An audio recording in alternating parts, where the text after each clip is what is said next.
जैसे कि किसी ने कोई फैमिली मेम्बर को खोया, या किसी की जॉब गई, या पोस्ट एग्ज़ाम्स, या फिर किसी की सर्जरी हुई, या बेबी की डिलीवरी के बाद, हमने देखा इन सारे स्ट्रेसफुल इवेंट्स के बाद लोगों को मैसिव हेयर फॉल होता है। हेयर ट्रांसप्लांट की हम लोग बात कर रहे हैं, तो ये अभी तो काफ़ी महंगा प्रोसेस जो है हमें पता चला है। क्या कोई ऐसी टेक्नोलॉजी भी आ रही है, रिसर्च चल रहे हैं कि आगे चल के एक्सेसिबल हो जाएगा आम लोगों के लिए भी, क्योंकि अभी काफ़ी महंगा है। अगर किसी की उम्र 23 साल से कम है तो हम काफ़ी कोशिश करते हैं कि हम उनकी सर्जरी ना करें, हम उनको दवाइयों से करें। क्या हेयर ट्रांसप्लांट सच में सेफ है? हमारे स्किन के लिए क्या सेफ है? वो कितना रिस्की साबित हो सकता है? महिलाओं में ट्रांसप्लांट उतना सक्सेसफुल नहीं है। महिलाओं में ट्रांसप्लांट सिर्फ 2 ही सिनेरियोज में हम करते हैं। ब्लड प्रेशर कंट्रोल्ड है, उनको कोई स्ट्रॉन्ग हार्ट की समस्या नहीं है, कार्डियक आउटपुट ठीक ठाक है, वो हेल्दी है, तो सर्जरी हो सकती है विदाउट एनी रिस्क। इसलिए हम ड्रग हिस्ट्री कि किस दवाई से कुछ एलर्जी हो या फिर फूड एलर्जी की हिस्ट्री लेते हैं, और सर्जरी से पहले हम एक एलर्जी टेस्टिंग करते हैं। मेरा अनुभव ये रहा कि मैंने अपनी बेटी के लिए किसी केमिस्ट से, क्योंकि केमिस्ट पुशिंग करते हैं कि ये ले लीजिए बहुत बढ़िया है, इसमें इतना यूवी है, ये इसमें इतना यूवी है, तो बेटी के लिए लिया, उससे उसको एलर्जी हुई। तो आप क्या कहना चाहेंगे कि हमें किसी डॉक्टर से मिलने के बाद ही सनस्क्रीन लगाना चाहिए, या इसी तरह से जो केमिस्ट दे देता है उसी को यूज़ कर लेना चाहिए? Definitely there are lot of clinics with giving good results at good packages also, but if you split that amount that you have invested over the number of years, you will enjoy the results. मैं body building का करता हूँ, तो supplements उसमें लगते हैं, steroids भी चलते हैं। तो जो सप्लीमेंट्स या स्टेरॉइड्स हो गए, तो क्या कहीं ना कहीं हेयर जो लॉस होता है उस पर इफेक्ट करता है? सप्लीमेंट्स में अगर आप प्रोटीन पाउडर ले रहे हैं, विटामिन सप्लीमेंट्स ले रहे हैं, तो कोई दिक्कत नहीं है, आपके हेयर फॉल में रोकथाम ही मिलेगी, क्योंकि बॉडी को एडिक्वेट न्यूट्रिशन मिल रहा है। खासकर जिनको पीसीओडी का प्रॉब्लम है, उनको देखा गया कि मिल्क प्रोडक्ट्स खाने से फेस पे दाने निकल आते हैं। देखिए, कोई भी मार्केट में ऐसा साइंटिफिकली प्रूवन तेल नहीं है जो बाल एकदम से उगा देगा। अगर ऐसा होता तो डेफिनेटली लोगों को बॉल्डनेस की समस्या होती ना। तो ऐसा है कि कुछ आयुर्वेदिक जड़ी बूटियाँ जो स्किन में इरिटेशन करेंगी, इरिटेशन समझते हैं, इनफैक्ट प्याज का रस या गार्लिक पेस्ट स्किन में इरिटेशन क्रिएट करेगा। Anything which irritates the skin can cause little bit of hair growth.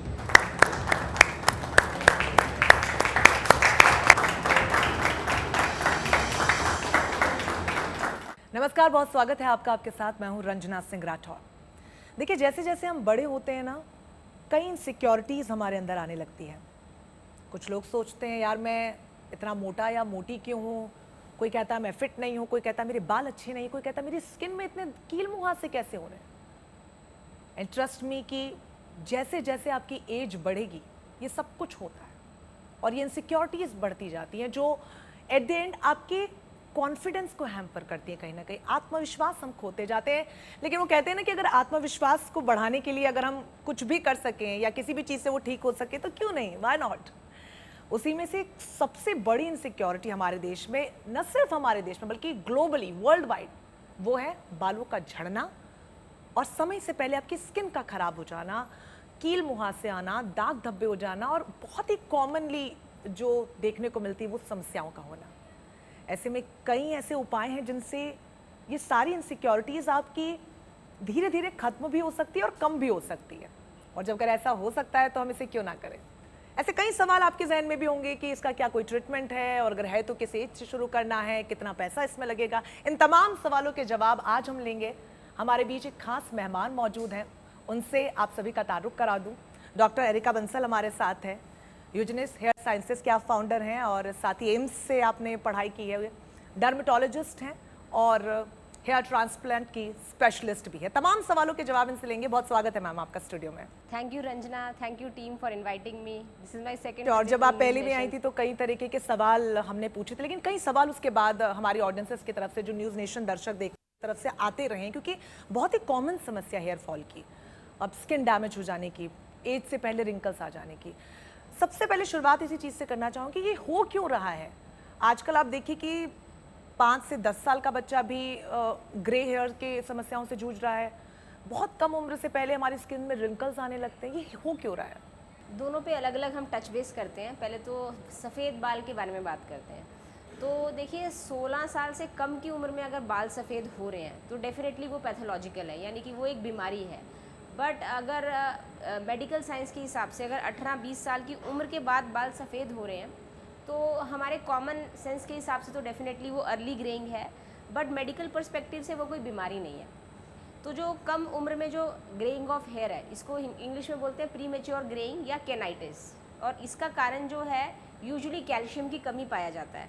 आजकल हमारे खाने पीने में दूध और पनीर, जो कि कैल्शियम के मुख्य सोर्सेज हैं, वो उतनी प्योर मात्रा में नहीं मिलते हैं, या फिर अगर कोई खा भी रहा है तो उसकी एब्जॉर्प्शन कम है।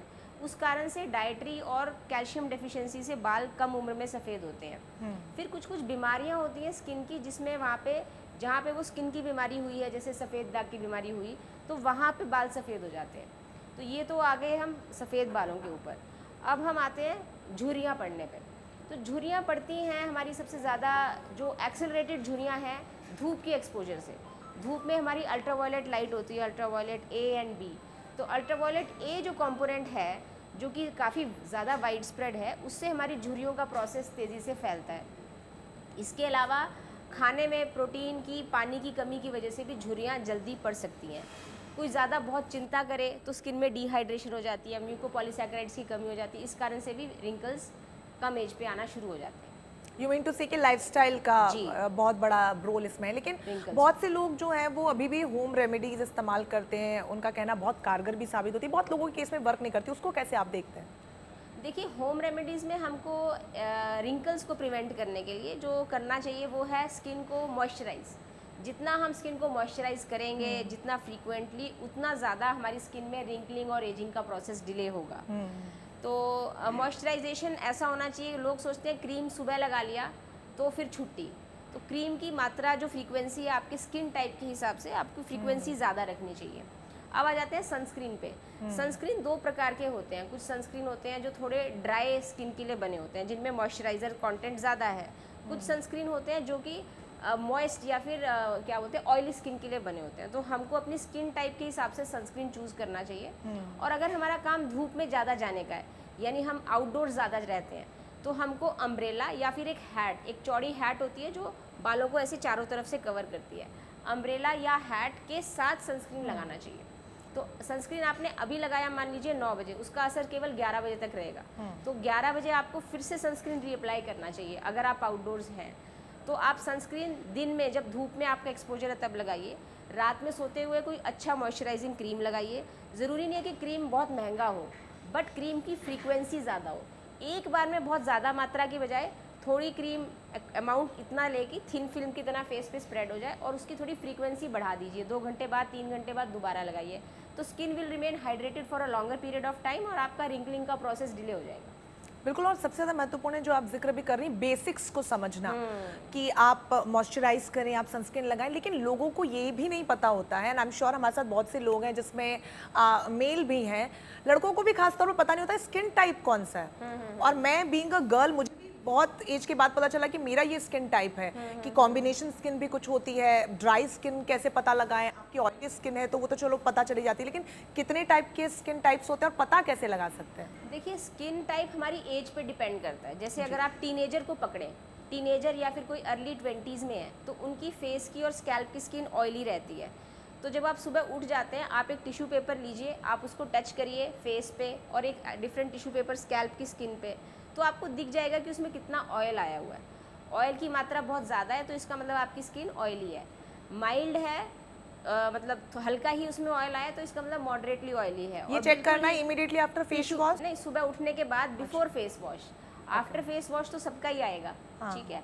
फिर स्किन के अलग अलग एरियाज़ पे भी, जैसे अगर आप नोज़ का सेंट्रल फेस को देखें तो वो हमेशा आपको ज़्यादा ऑयली मिलेगा। Yes। पेरीफेरी पे देखें तो फिर स्किन थोड़ा ड्राई होगा। सिमिलरली स्कैल्प के रूट्स में हम जाएं, किसी किसी के स्कैल्प की रूट्स काफ़ी ऑयली होती है, उनको डैंड्रफ की समस्या ज़्यादा होती है। किसी की स्कैल्प की स्किन ड्राई होती है तो वो ड्राइनेस की वजह से खुश्की हो सकती है।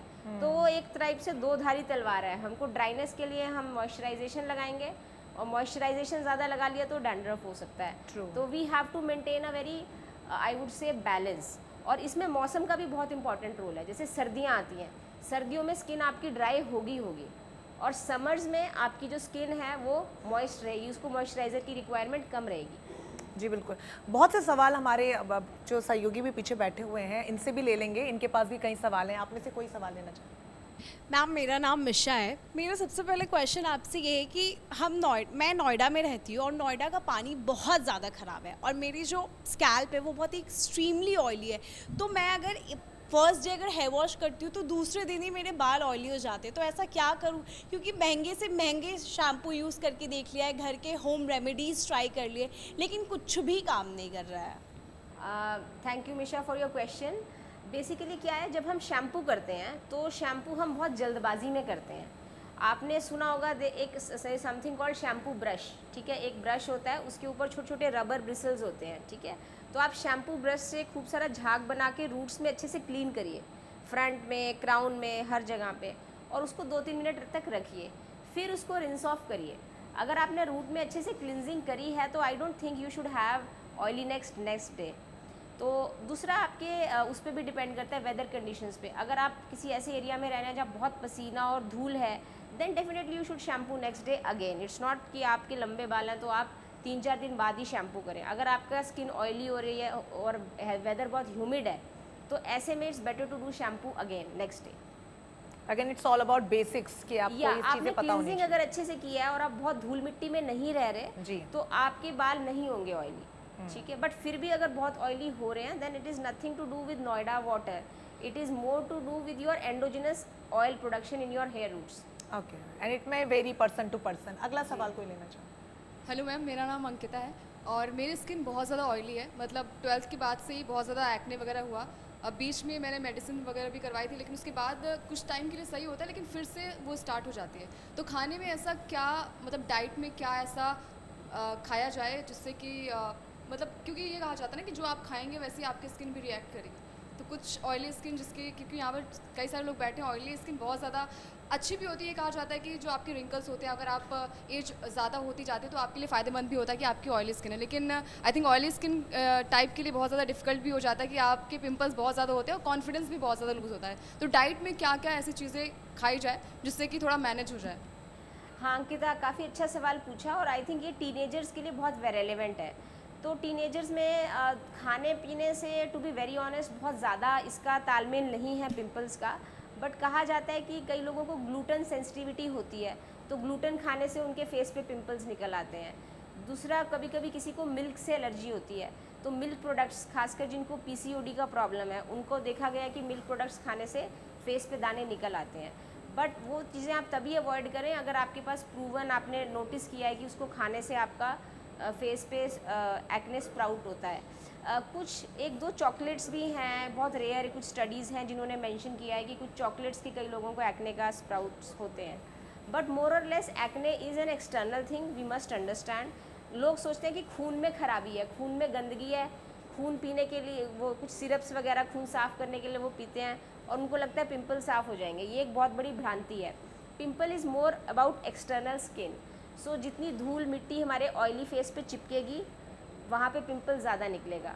हमारे नाखून बड़े होंगे, हमारे फेस पे स्क्रैच पड़ेगा तो वहाँ पिंपल ज़्यादा निकलेगा।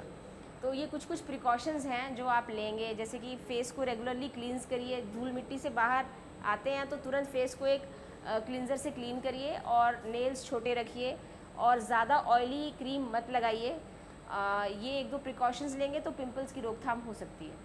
चूँकि आप खाने की और डाइट की बात हो रही है, हेयर फॉल को लेकर भी, स्किन को ठीक करने को लेकर भी मार्केट में कई तरीके के सप्लीमेंट्स भी अवेलेबल है और आजकल बहुत ज़्यादा स्पेशली यूथ उसका सेवन कर रहा है। उसको किस तरीके से सही या गलत आप मानते हैं? देखिए, बहुत ज़रूरी है सप्लीमेंट्स अगर आपकी डाइटरी इनसफिशिएंसी है तो। आजकल कुछ लोग तो पूरा फैनेटिक हो जाते हैं, डाइट का बहुत अच्छे से ध्यान रखते हैं, ठीक है।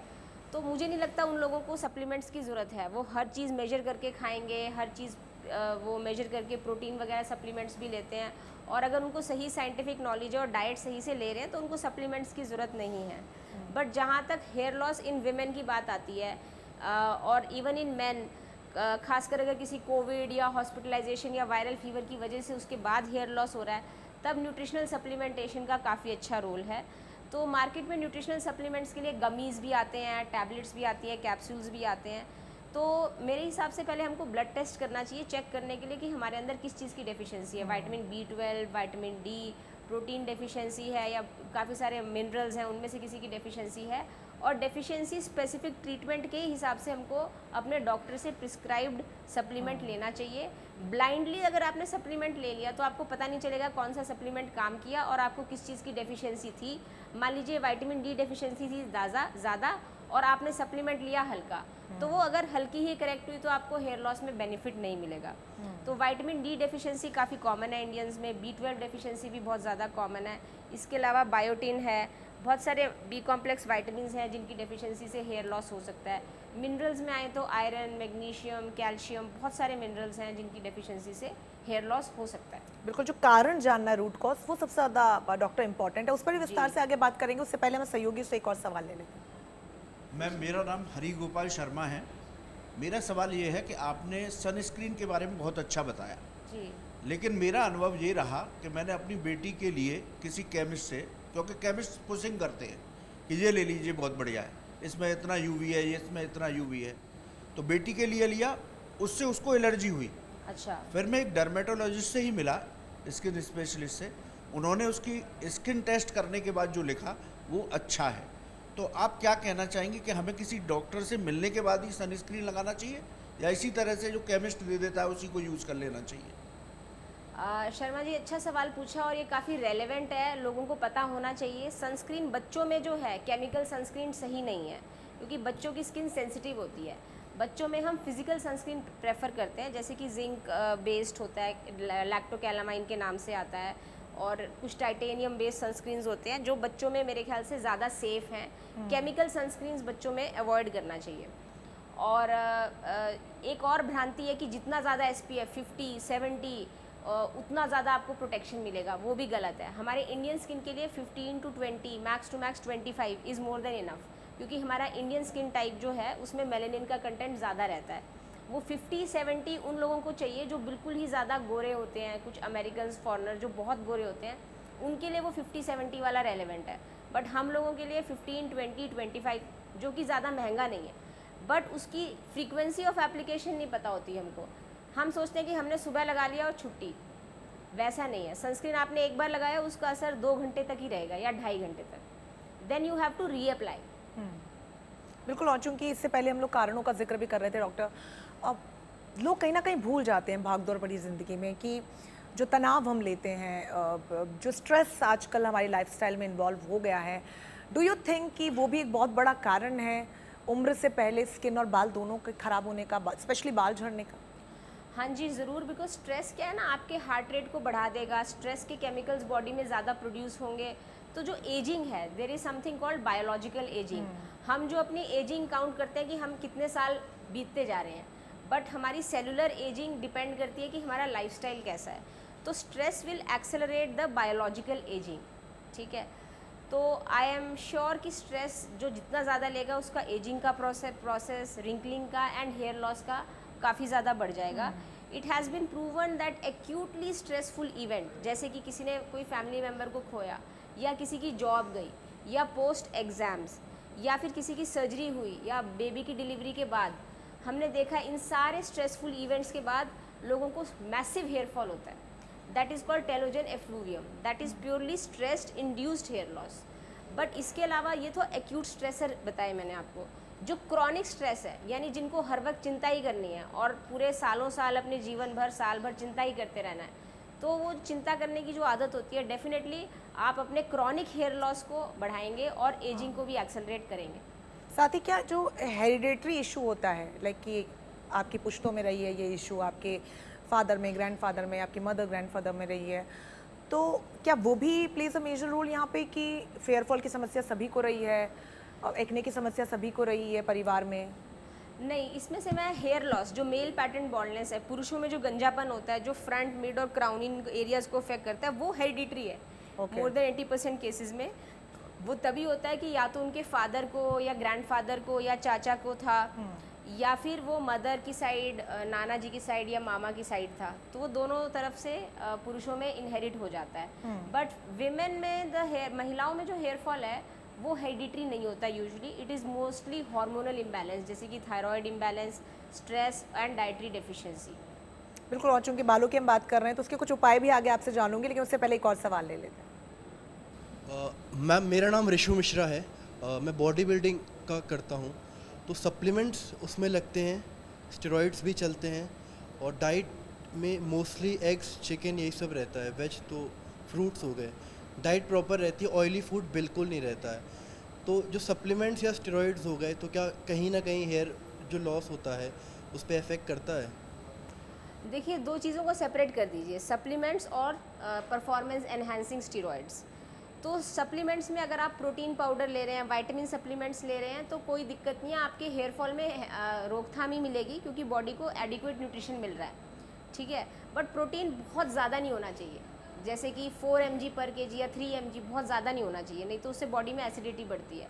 तो protein content should be just adequate which is required. आपके हिसाब से कितने ग्राम होना चाहिए? देखिए, अगर बहुत आप हैवी एक्सरसाइजेस कर रहे हैं तो 1.5 to 2 grams per kg body weight should be a high protein diet according to me, which will really help in muscle building. अब आ जाते हैं परफॉर्मेंस एनहांसिंग एंड्रोजन्स पे।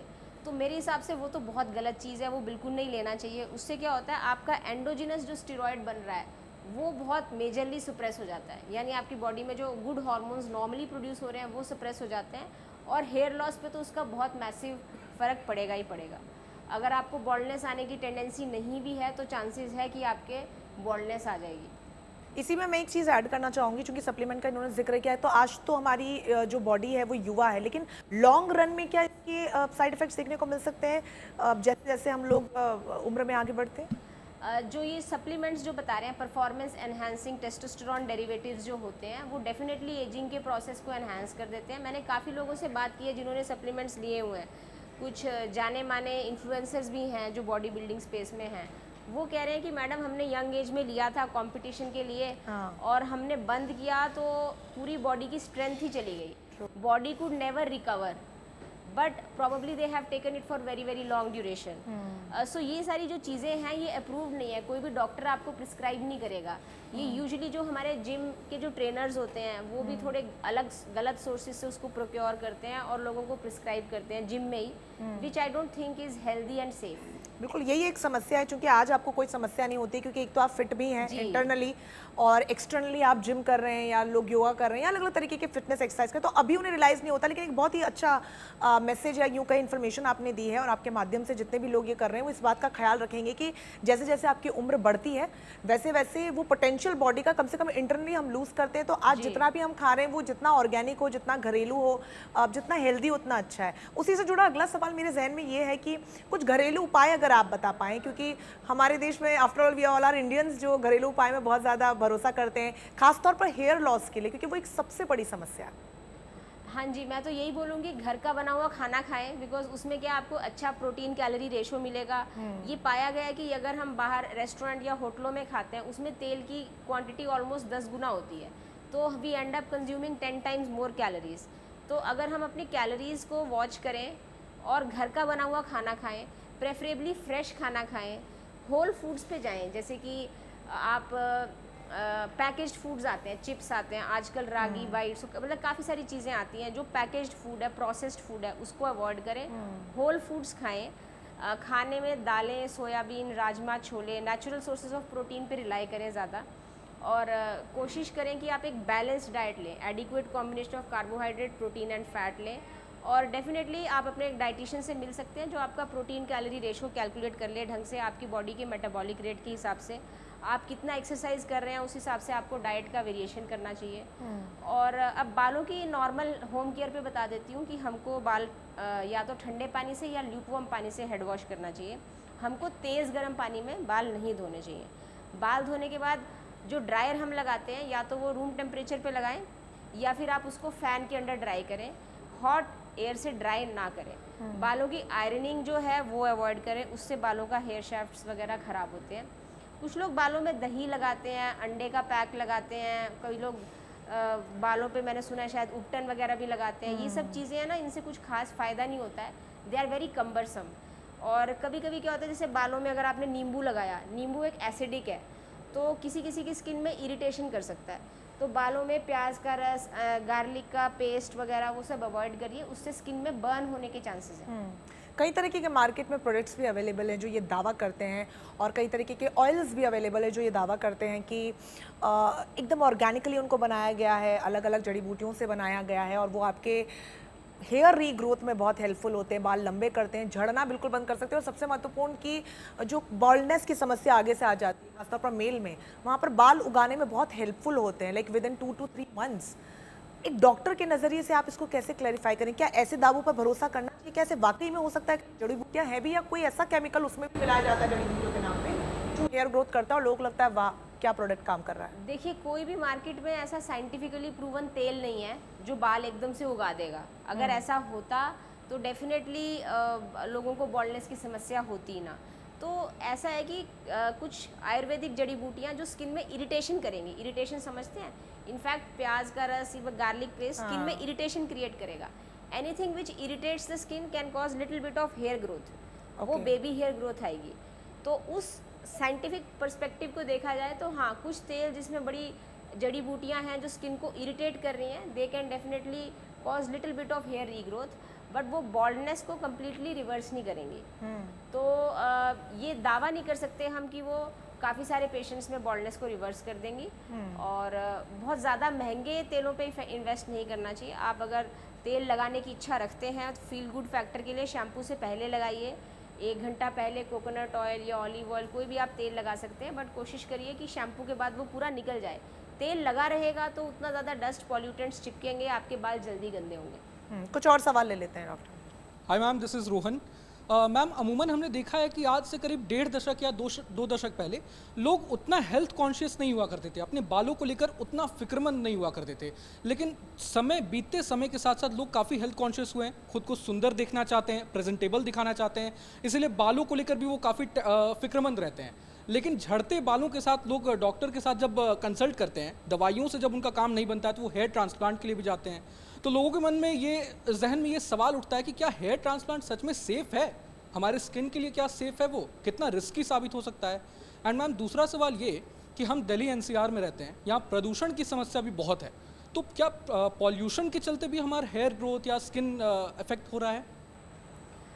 Thank you Rohan. तो पहले आपके फर्स्ट क्वेश्चन पे आते हैं। फर्स्ट क्वेश्चन है कि हेयर ट्रांसप्लांट सेफ़ है कि नहीं। तो मैं ये बोलना चाहूँगी, हेयर ट्रांसप्लांट एक बहुत ही सेफ़ और सक्सेसफुल सर्जरी है, पर वो हर person, every person who is turning bald is not a good candidate for hair transplant. Hair transplant के लिए ज़रूरी है कि जहाँ आप सर्जरी कराना चाहते हैं वहाँ पे सिग्निफिकेंट गंजापन आ गया हो, यानी कि सिग्निफिकेंट बॉल्डनेस हो, which means 80 to 100% hair should have been lost in that particular area of scalp. Secondly, पीछे के बाल आपके अच्छे होने चाहिए, अच्छे घने और गुड हेयर कैलिबर, दोनों चीज़ होनी चाहिए। अगर ये दोनों चीज़ें सेटिस्फाइड हैं, then I would say hair transplant is a 100% safe and a successful procedure. बट आजकल है, यंग बच्चे आ जाते हैं, 18-19 साल की उम्र में बच्चे आ जाते हैं हेयर ट्रांसप्लांट कराने। उनको लगता है कोई जादू है और आपका हेयर फॉल रुक जाएगा। हेयर ट्रांसप्लांट से हेयर फॉल नहीं रुकता है, बाल झड़ने का प्रोसेस नहीं रुकता है, और आपको तभी कराना चाहिए ट्रांसप्लांट जब आप सच में बॉल्डनेस ज़्यादा आ गई है और बाल दवाइयों से नहीं रुक सकते या रुक सकते, तो वो कारण है। इसकी भी कोई सिटिंग्स होती हैं कि एक बार करा लिया हो गया? देखिए, बॉल्डनेस जिनको फुल बॉल्डनेस है, फ्रंट, मिड और क्राउन, वो यूजुअली 2 या 3 दिन लगते हैं सर्जरी में, वो फुल कवर हो जाता है। जैसे कि आपने बोनी कपूर जी का देखा होगा, हमने उनकी सर्जरी करी, उनको फुल बॉल्डनेस था यहाँ से लेके यहाँ तक, तो उनका एक ही बार में कवर हो गया था, बट सर्जरी 3-4 दिन चली थी फर्स्ट टाइम पे। ठीक है, बट अगर किसी की बॉल्डनेस कम है, यानी कि सिर्फ फ्रंट का गया है, तो वो एक ही दिन में सर्जरी हो जाती है।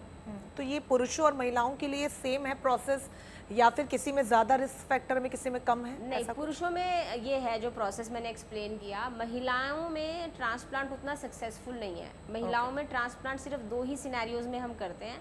फर्स्ट कि किसी का माथा बहुत बड़ा है, उनको नीचे करना है, ठीक है, उस केस में हम ट्रांसप्लांट करते हैं, उसमें पूरी तरह सक्सेसफुल है। अब किसी की मांग के एरिया में बॉल्डनेस आती है, तो वो तभी करनी चाहिए अगर बहुत ज़्यादा बॉल्डनेस आ गई है और एरिया बहुत ज़्यादा खाली हो गया टॉप में, तब। तो महिलाओं की कंप्लीट बॉल्डनेस को इससे क्योर नहीं किया जा सकता? कंप्लीट बॉल्डनेस को क्योर किया जा सकता है अगर यहाँ पे काफ़ी ज़्यादा एरिया बट पीछे बाल हैं और अच्छे या घने हैं, तब उनको क्योर किया जा सकता है। तो वो केस टू केस बेसिस पे डिपेंड करता है। बट महिलाएं जो हमारे पास समस्या लेके आती हैं कि हमारे बाल झड़ रहे हैं, घनापन कम हो गया, उनको गंजेपन की समस्या नहीं होती, तो इसीलिए महिलाओं में ट्रांसप्लांट उतना कारगर नहीं है।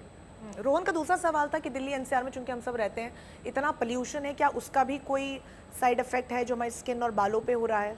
देखिए पॉल्यूटेंट्स जो हैं उस पर अभी काफ़ी रिसर्च होनी बाकी है कि वो प्राइमरीली तो लंग्स पे इफेक्ट करते हैं, ठीक है। लंग्स को अफेक्ट करेंगे तो इनडायरेक्टली बाकी बॉडी ऑर्गन्स को भी अफेक्ट करेंगे।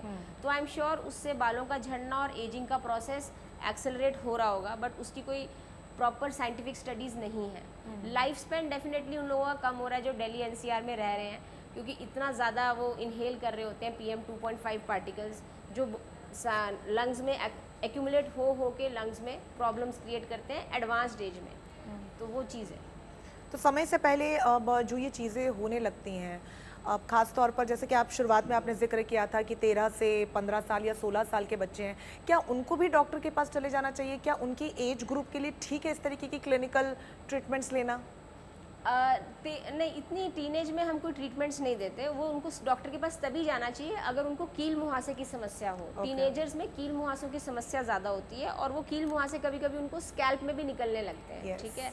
तो उनको तभी जाना चाहिए, अदरवाइज उनको ट्रीटमेंट और ये इनके बारे में नहीं सोचना चाहिए। बिल्कुल, और ये सबसे ज़्यादा महत्वपूर्ण है क्योंकि आजकल कम एज से, चूंकि हम एक सोशल मीडिया के ज़माने में रह रहे हैं जहाँ पर सबको एकदम फ़िल्टर गुड वाला फील चाहिए, तो बच्चों को लगता है और वो पेरेंट्स को भी लगता है हमारे बच्चे अच्छे दिखे, कॉन्फिडेंट दिखे, तो वो तुरंत डॉक्टर के पास चले जाते हैं। तो ये एक बहुत महत्वपूर्ण सवाल था। कुछ और सवाल तो हम लेंगे। हाँ, मेरा सवाल ये है मैम, मैं सुमित हूँ, सुमित दुबे।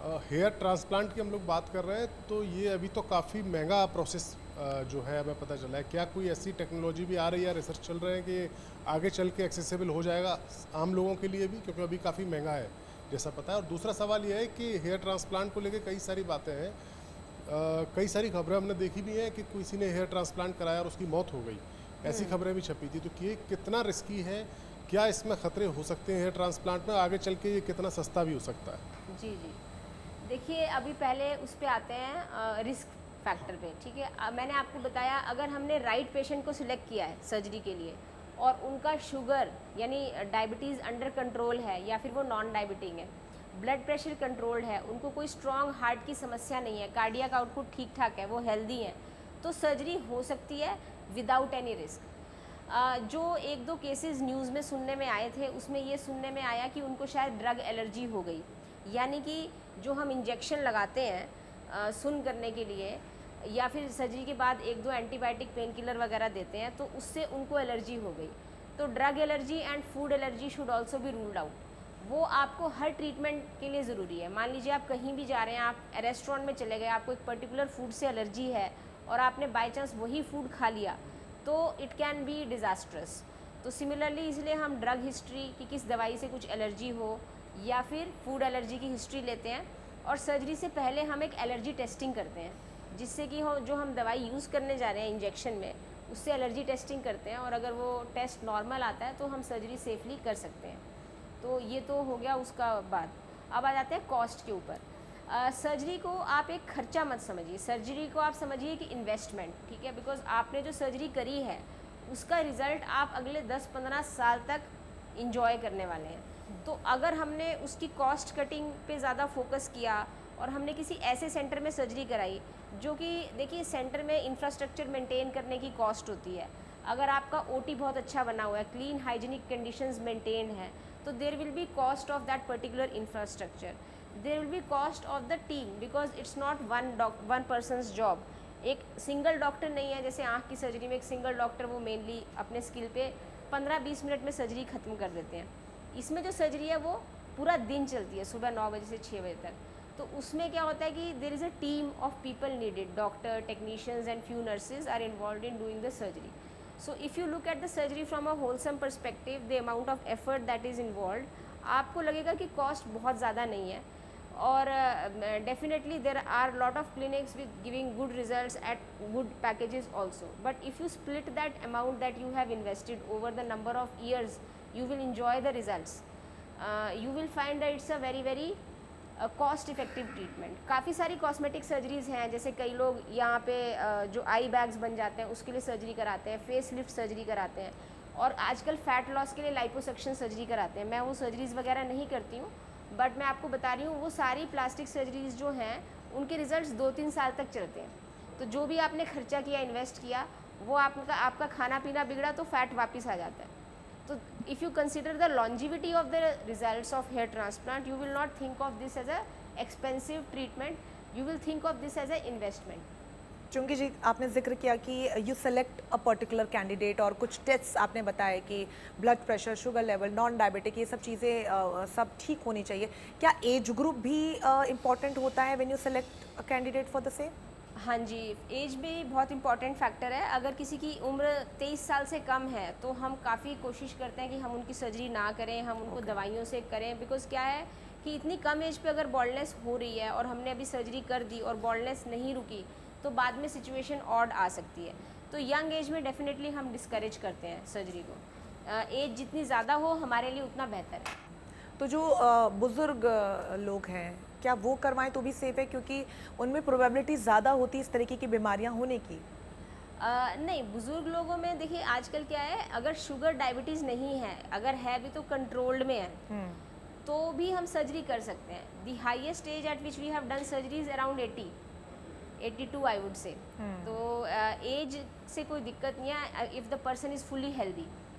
सो the most important thing is कि आप अंदर से अगर आप स्वस्थ हैं, अच्छा खा रहे हैं, तो आपको पहली बात तो कोई समस्या नहीं होगी। अगर होती भी है तो आप एलिजिबल हैं उन तमाम ट्रीटमेंट्स के लिए। चलिए, बहुत शुक्रिया डॉक्टर एरिका हमारे साथ जुड़ने के लिए और तमाम सवालों के जवाब इतने सरलता से, इतने आसान शब्दों में देने के लिए। उम्मीद है कि आप दर्शकों ने भी बहुत ध्यान से इसे सुना होगा और अपने ज़िंदगी में, अपनी लाइफस्टाइल में वो तमाम चेंजेस जो डॉक्टर एरिका ने हमें आज स्टूडियो में बताया वो आप ज़रूर इन्वॉल्व करेंगे। और साथ ही बहुत ज़्यादा स्वस्थ रहिए, बहुत ज़्यादा खुश रहिए। फिलहाल इसी के साथ इजाज़त दीजिए, एक और महत्वपूर्ण टॉपिक के साथ फिर मुलाकात होगी। तब तक के लिए बने रहिए न्यूज़ नेशन के साथ। नमस्कार।